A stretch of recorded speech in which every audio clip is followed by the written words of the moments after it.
I would like to get the reaction of Sadhguru Sri Riteshwar Ji Maharaj of the Sri Anandam Dham of Vrindavan. Guruji, the Congress party is saying that Rahul Gandhi is Ramji. In fact, it is saying that Rahul Gandhi is like Lord Ram himself. उन्होंने कहा कि उनकी तुलना जो की है भगवान श्री राम से की है. तो मैं चाहता हूं इस पर आप अपनी प्रतिक्रिया दें, उसके बाद मैं पॉलिटिकल डिबेट शुरू करूंगा. गुरुजी. Thank you, Pranav ji, and I am very pleased to share an emotional issue and a spiritual issue of India, Bharat, Mr. Rahul Gandhi, and I want your kind permission for speak in Hindi. Or I like Hindi. जी. Mister Arnav ji, मैं एक ही बात कहना चाहता हूँ कि राहुल गांधी जी इस देश के नागरिक हैं, एक सम्मानित सांसद हैं और एक बड़ी पार्टी के एक बड़े लीडर भी हैं. उस दृष्टि से उनका सम्मान है मेरी निगाहों में. दूसरी बात यह है कि आज उनकी पार्टी के किसी लीडर ने भगवान राम से उनकी तुलना जैसे करी. वैसे बोलचाल की भाषा में लोग करते रहते हैं कि ये मेरे भारत जैसे भाई हैं, क्योंकि बाद में यही बात आएगा पॉलिटिकल डिबेट में, मैं समझता हूँ. तो मैं पहले ही कह दूं कि बाद में ये लोग कहेंगे कि उन्होंने ऐसी तुलना की.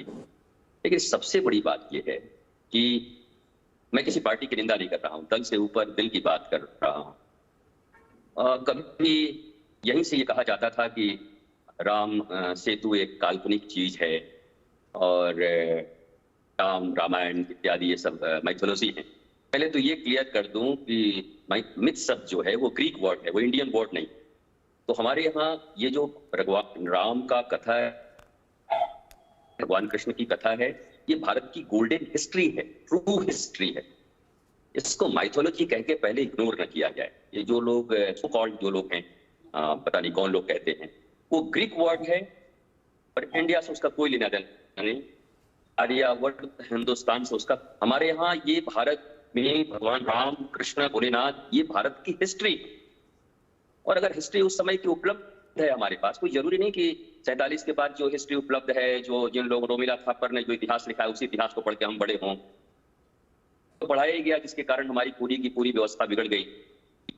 तो भारत में राम की सत्ता को अस्वीकार करना एक समय में, और आज पुनः राम की सत्ता को स्वीकार करके राम जैसा उनको कहना और स्वयं को भरत कहना, मुझे इससे भी इनकार नहीं है. चलिए, ये भारत की एक जीत भी मैं कह सकता हूं कि वर्तमान परिस्थिति में भारत सनातन संस्कृति और भारतीयता की ये जीत है कि आज आपको अगर उदाहरण भी देने पड़ेंगे तो भगवान राम से, कृष्ण से, और निश्चय ये सनातन संस्कृति है.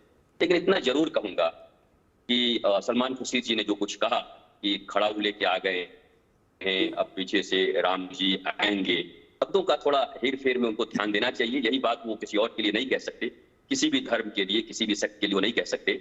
मैं इतना निश्चित मानता हूं कि जो पार्टी राष्ट्रीय हित की बात करेगी, राष्ट्रवाद की बात करेगी, सनातन संस्कृति की बात करेगी, और ये हिंदुस्तान है, और हिंदुस्तान में हिंदुइज्म और सनातन के बीच में कोई अंतर नहीं है. एक बड़ा प्रयास चल रहा है से कहीं ना कहीं वो लेफ्ट विंग हो या कोई भी विंग हो, मुझे पता नहीं, लेकिन सनातन और हिंदुइज्म को अलग कर देने का, जैसे कास्ट और हिंदू को पहले अलग कर दिया, अब सनातन और हिंदुइज्म को अलग करेंगे. कोई ना कोई एक उपाय ढूंढते रहते. मुझे लगता है राहुल गांधी जी का हम सम्मान करते हैं, वो एक भारत जोड़ो यात्रा निकाले हैं, उनका पर्पस भी वो समझते हैं, भारत में जैसा उनको रिस्पॉन्स मिल रहा है वो देखते भी होंगे. परंतु उनकी पार्टी के किसी भी लीडर को राम से तुलना करना, भगवान राम से उनकी तुलना करना, मुझे नहीं लगता कि राहुल गांधी भी इसको स्वीकार करेंगे. और दूसरे भारत की खड़ाओं की तरह हम लेके आ गए हैं, क्योंकि उत्तर प्रदेश में माननीय योगी आदित्यनाथ जी की सरकार है और सबको पता है कि यहाँ पर एक संत सत्ता में है और अब उत्तर प्रदेश की सत्ता को देख रहे हैं. तो सभी लोग राम से, कृष्ण से जुड़ना चाहते हैं, इसके लिए तो स्वागत है. परंतु राम के साथ अपनी तुलना करना और भरत के खड़ाओं के साथ तुलना करना ठीक नहीं.